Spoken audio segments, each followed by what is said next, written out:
বলো।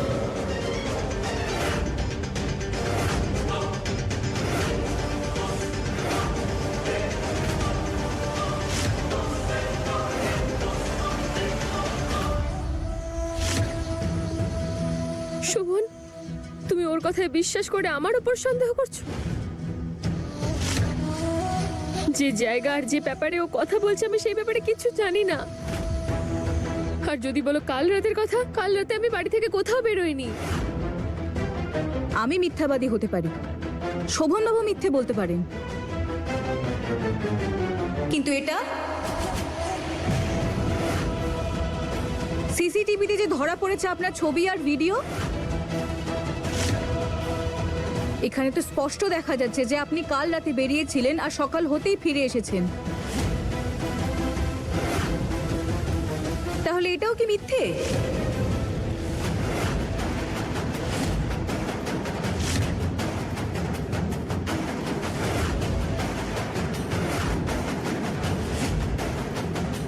এই তারা খুন পর্যন্ত করে ফেলেছে, কাজ করলো সব নিজে একা, আর এখন এই সবের মধ্যে আমাকেও জড়ানোর চেষ্টা করছে।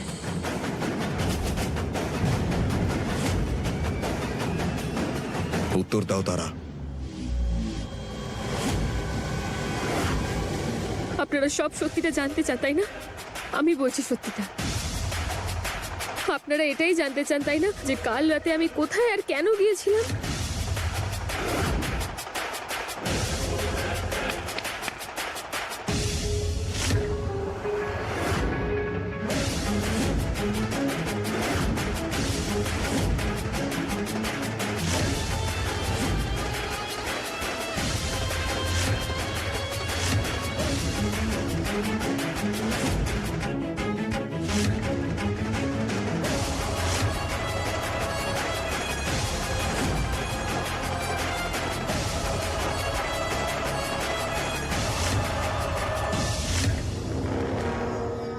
এই হলো আমার বাইরে যাবার কারণ, যেগুলো আমি বাজার থেকে আপনাদের সবার জন্য এনেছি, পুরো পরিবারের জন্য। আপনারা হয়তো ভুলে গেছেন যে কালকের দিনটা আমাদের কাছে কত স্পেশাল। কালকের দিনে এই বংশের পূর্বপুরুষেরা এই বাড়িতে ভিত স্থাপন করেছিলেন। আমাদের সম্পর্কের ভিত, আমাদের সত্যের ভিত, ভরসার ভিত, যা আমি জানতাম কোনো ঝড়, কোনো বিপদ এই ভিতের কোনো ক্ষতি করতে পারবে না। কিন্তু কিন্তু আজ সব মিথ্যে হয়ে গেল।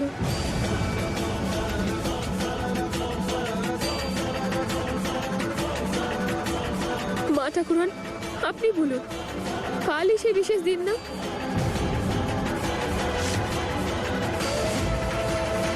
কিন্তু তারা বৌমা, গোটা রাত কেটে গেল তোমার উপহার কিনতে। কোন বাজার, কোন দোকান খোলা ছিল?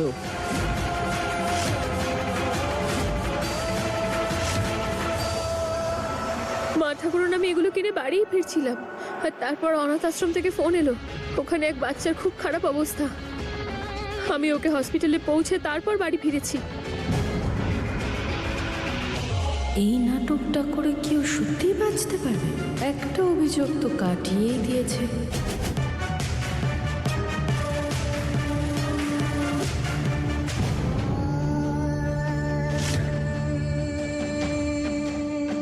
খুব খুশি ছিলাম আমি, আপনাদের সবাইকে সারপ্রাইজ দিতে চেয়েছিলাম, কিন্তু আপনারা সবাই মিলে তো আমাকে সারপ্রাইজ করে দিলেন।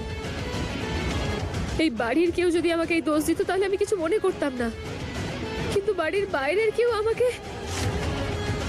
তাও আবার কাউকে খুন করার অভিযোগ। শোভন, বাইরের লোকেরা আমার ব্যাপারে কি ভাবে তাতে আমার কিচ্ছু যায় আসে না, কিন্তু আমার শুধু একটাই জানার বিষয় যে তুমি আমার ব্যাপারে কি ভাবো।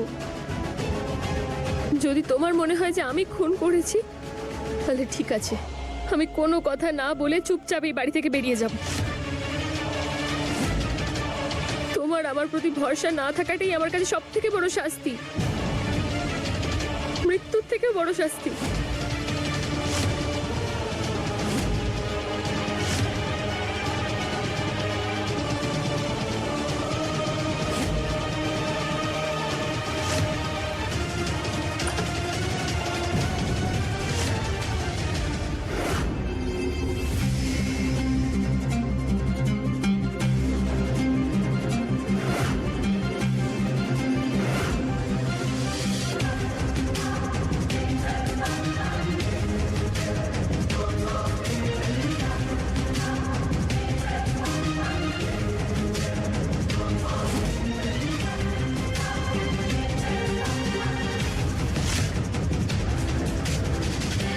ইন্সপেক্টর সাহেব, আপনাদের তদন্ত সম্পূর্ণ হয়েছে তো? হ্যাঁ, কেস সলভ হয়ে গেছে। নার্সকেও পেয়ে গেছি আর খুনিরও খোঁজ পেয়ে গেছি।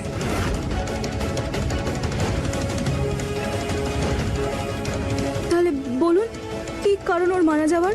কে মেরেছে ওকে? সেই কথা আপনি নার্সের কাছ থেকেই শুনে নিন।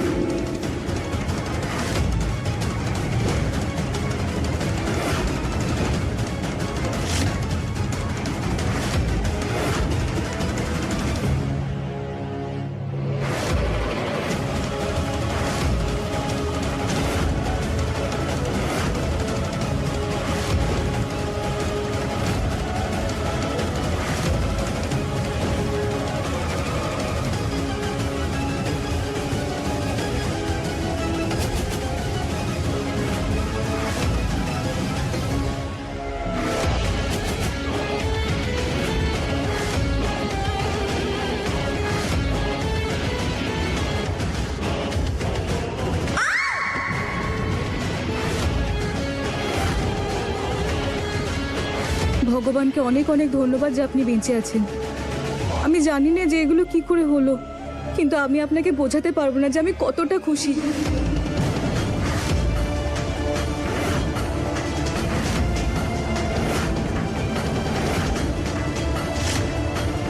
আমি বেঁচে আছি? আমি তো কখনো মরিনি, তাহলে এই নাটক কেন? আর আপনি কি বলছেন? ইন্সপেক্টর সাহেব, এসব কি হচ্ছে? আমি তো কিছুই বুঝতে পারছি না। ম্যাডাম, আপনি নিজেই সত্যিটা বলুন। আপনি সেদিন এখানে কেন এসেছিলেন? কার সঙ্গে দেখা করতে এসেছিলেন? কি কাজ ছিল? সব সত্যি সত্যি বলুন। স্যার, আমি সেদিন তারাদেবীকে ওষুধ দিতে এসেছিলাম।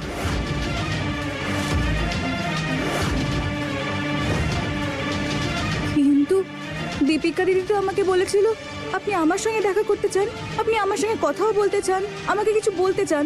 আপনি দীপিকা দিদিকে এটা বলেই তো পাঠিয়েছিলেন আমার কাছে, মনে আছে আপনার? আপনি ঠিকই বলেছেন, কিন্তু এই দুটো আলাদা কথা। মানে মানেটা হলো, সেদিন আপনি দান করতে এসেছিলেন, আমি ভাবলাম আমার এক গরিব বন্ধুকে আপনি সাহায্য করবেন হয়তো, তাই আমি আপনার কাছে সেই বিষয়ে কথা বলতে এসেছিলাম। কিন্তু আপনার সাথে কথা বলার আগেই আমি খবর পেলাম যে আমার কাকা খুব অসুস্থ, তাই ওনার দেখাশুনো করতে আমি গ্রামে চলে গিয়েছিলাম। সেজন্য আপনি খোঁজা সত্ত্বেও আমাকে পাননি। এখন সব ঠিক আছে, আমি চলে এসেছি, তাই ভাবলাম আপনাকে সত্যিটা বলা উচিত। ভুল ভেবেছিল আমার বিরুদ্ধেও প্রমাণ জোগাড় করবে, কিন্তু আমার নাম তারা। সব সময় আমি পরের চালটাই খেলি। আমার বিরুদ্ধে সব প্রমাণ তো আমি নিজেই দিয়ে রেখেছি তোমায় ফাঁসানোর জন্য। আমি খুনি নই, আজ তুমি মিথ্যে প্রমাণিত হলে ভুল। এবার যতই চেষ্টা করে নাও, কেউ তোমার কথায় বিশ্বাস করবে না, আর শোভন তো একদমই না।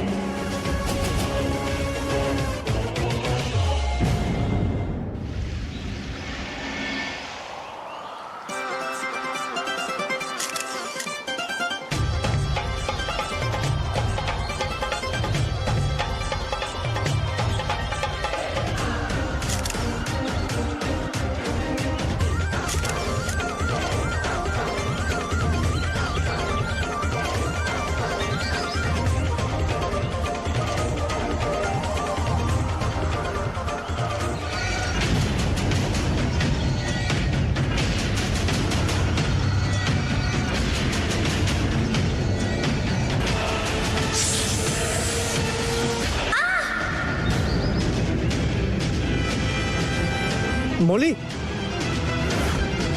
মলি, মলি, মলি, কি হয়েছে? কি হলো? মলি, চোখ খোলো। মলি, মলি, মলি, চোখ খোলো। মলি, মলি, তোমার পা নীল হয়ে যাচ্ছে কেন? মলি, মলি, চোখ খোলো। মলি, এক্ষুনি ওকে ডাক্তারের কাছে যেতে হবে।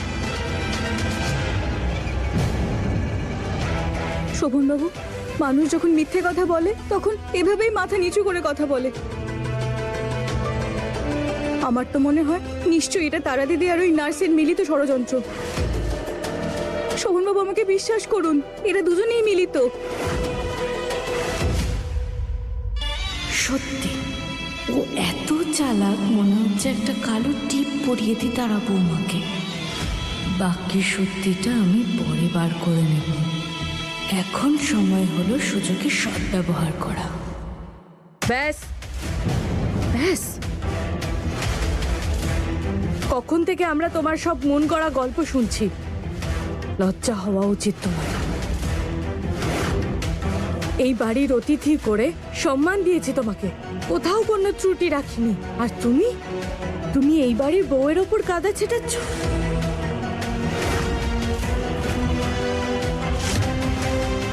ফুল, তারা বৌমা এই বাড়ির কোনো কাজের লোক নয়, এই বাড়ির বউ হয়। ওর ওপর দোষ দেওয়ার আগে তোমায় একবার নয় 1000 বার ভাবা উচিত ছিল তোমার। আর দোষটাও দিল এমন, সোজা খুনের দোষ। কি মনে হয় এই বাড়ির বৌমা একজন খুনি? মিথ্যে। শোভনবাবু, আপনি আমাকে বিশ্বাস করুন, আমি জানি না এগুলো কি হচ্ছে। আমি শুধু এইটুকু জানি যে আমি সত্যি কথা বলছি। দারুণ, এখনো তুমি সত্যিটা স্বীকার করছো না? প্রমাণ সবার সামনে আছে, তাও তুমি আমার উপর দোষ দিয়ে যাচ্ছ। শোভন, আসল ব্যাপারটা হচ্ছে তোমাকে নিজের করে পেতে ও এতটাই মরিয়া হয়ে উঠেছে যে ও আমাকে সবার সামনে মিথ্যেবাদী প্রমাণ করছে।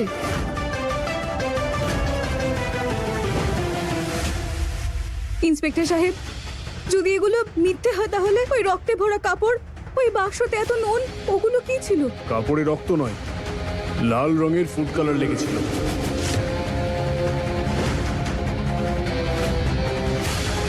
আর বাক্সে কিচ্ছু ছিল না, সব ফেক ছিল, আপনাদেরকে আর আমাদেরকে বোকা বানানোর জন্য। দেখলে, শুনলে তো? না কিছু দেখে না কিছু ভেবে কোনো প্রমাণ ছাড়াই আমাকে খুনি সাব্যস্ত করতে চাইছিলে তুমি। তুমি আমাকে জেলে পাঠাতে চাইছিলে।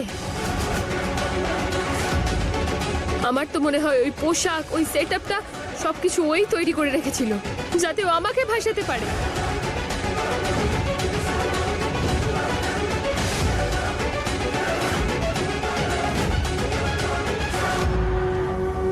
আপনি চাইলে এর বিরুদ্ধে এফআইআর করতে পারেন, মিথ্যে কেসে আপনাকে ফাঁসানোর জন্য। এফআইআর হলেই আমরা এনাকে অ্যারেস্ট করব অবৈধ কাজের জন্য।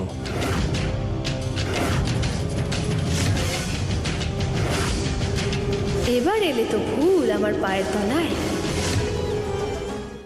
বলুন তারা দেবী, করবেন এফআইআর আপনি?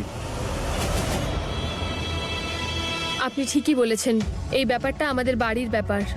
এই কথাটা যদি বাড়ির বাইরে যায় তাহলে আমাদের বংশের দুর্নাম হবে, আর সেটা আমি বেঁচে থাকতে কখনোই হতে দেব না।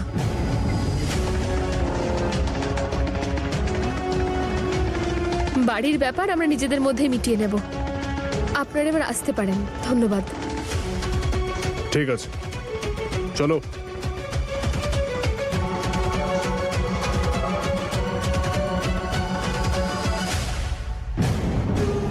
শুনলে তো, নাকি এখনো অনেক কিছু শোনা বাকি?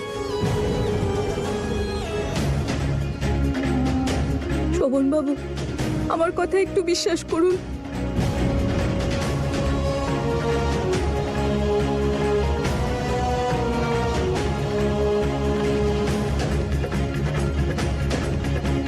শোভনবাবু, আমাকে বিশ্বাস করুন, আমি ভুল বলছি না, একটু ভরসা করুন। এবার থামো ফুল, সবাই উত্তর পেয়ে গেছে।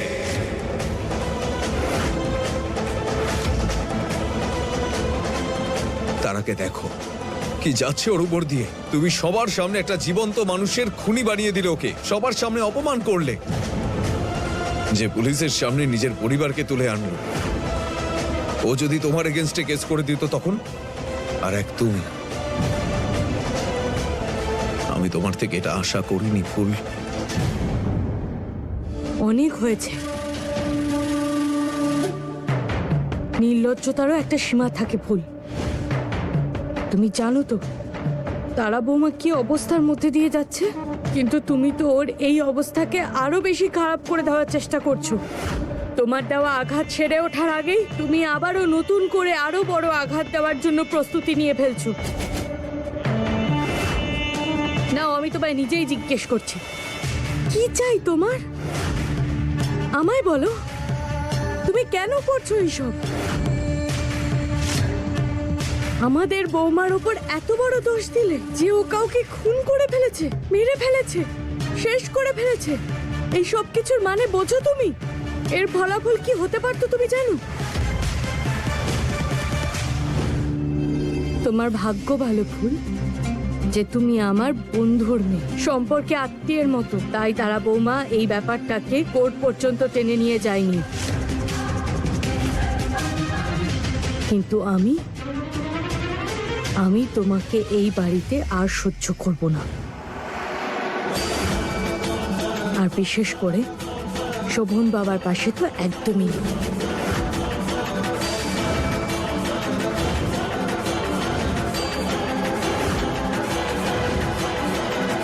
তাই যত তাড়াতাড়ি সম্ভব নিজের সব জামা কাপড় প্যাক করো, নিজের পরিবারের লোকেদের সঙ্গে নাও, আর এই বাড়ি থেকে বেরিয়ে যাও।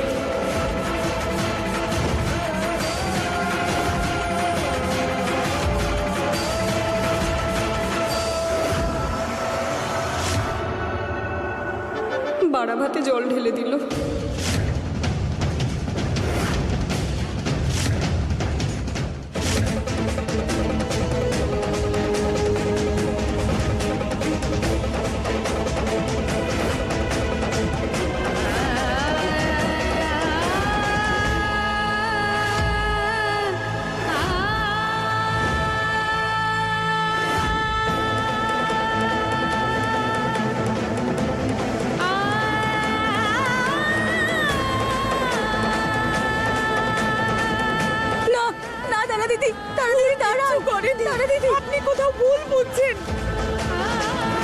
এটা এই বাড়ির ব্যাপার, আর আপনি হলেন বাইরের লোক।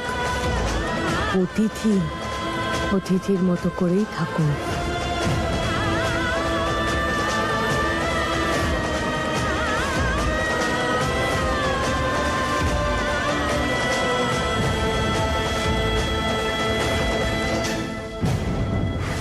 দাঁড়াও তারা বৌমা,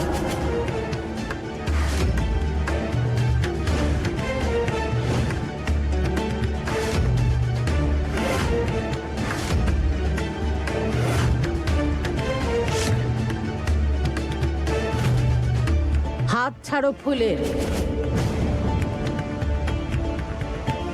ফুল এই বাড়ি ছেড়ে কোথাও যাবে না।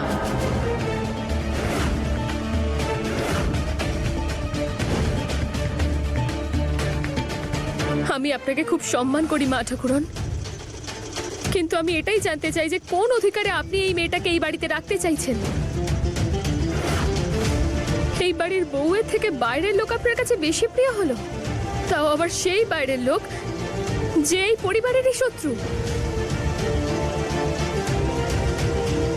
আমার বিরুদ্ধে কাউকে খুন করে ফেলার মিথ্যে অভিযোগ দিয়েছে ও।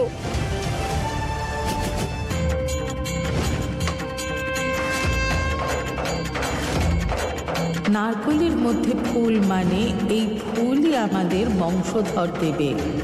আমি ওকে কিছুতেই এখান থেকে যেতে দেব না। জবাব দিন মা ঠাকুরন। আমি ওকে থাকার অধিকার দিচ্ছি না,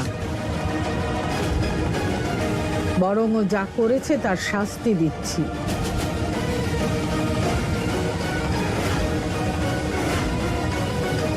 আমাদের বৌমার উপর এত বড় অন্যায় করার শাস্তি না ভোগ করে ও এখান থেকে কি করে যাবে?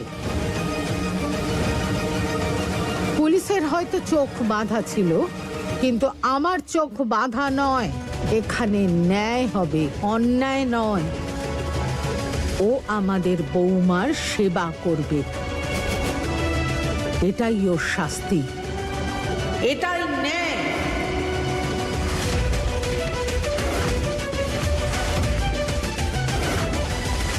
এটা তো হওয়ারই ছিল। এই শয়তানি বুড়িটার আমার খুশি সহ্যই হয় না। এসে গেছে শুভ কাজে কালো বিড়াল রূপ নিয়ে, বংশধর দেবে এমন বৌমাকে বাঁচাতে। ফুলকে আটকানোর কারণ আমি জানি। আপনি তো চানই না ফুল এই বাড়ি ছেড়ে চলে যাক। আর দ্বিতীয়টা, আপনি চান না যে ফুল আর শোভনের সম্পর্কে সত্যিটা আমি জানতে পারি। কিন্তু এই সুযোগ আমি বারবার পাবো না। এই সুযোগকে আমি হাতছাড়া কিছুতেই করব না। না, মা ঠাকুরন এইসবের কোনো প্রয়োজন নেই। আমি একেবারেই চাই না ও এই বাড়িতে আর থাকুক। কিন্তু আমি চাই যে ও এই বাড়ির বাইরে না যাক, আর বাইরে গিয়ে অন্য ষড়যন্ত্র করুক। ও এই বাড়িতেই থাকবে, আমাদের চোখের সামনে।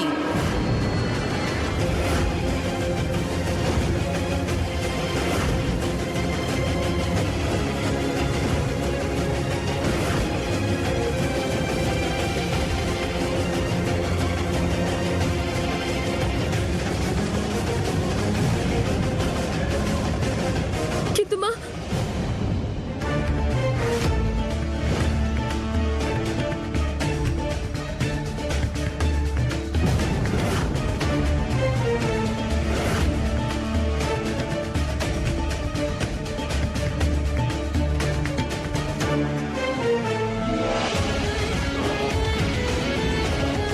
ভাগ্য তোমার সঙ্গে ছিল, তাই তুমি আজকে বেঁচে গেলে। নয়তো ফুল নামের কাঁটাটাকে আমি আমার জীবন থেকে আর এই বাড়ি থেকে বের করেই দিয়েছিলাম প্রায়। কিন্তু ভাগ্য আর কতদিন সঙ্গ দেবে? সেই দিনটাও খুব তাড়াতাড়ি আসবে, যেদিন শোভন আর মা ঠাকুরান ধাক্কা মেরে তোমাকে এই বাড়ি থেকে বার করে দেবে। আর শুধু কটা দিন ফুল, শুধু কটা দিন।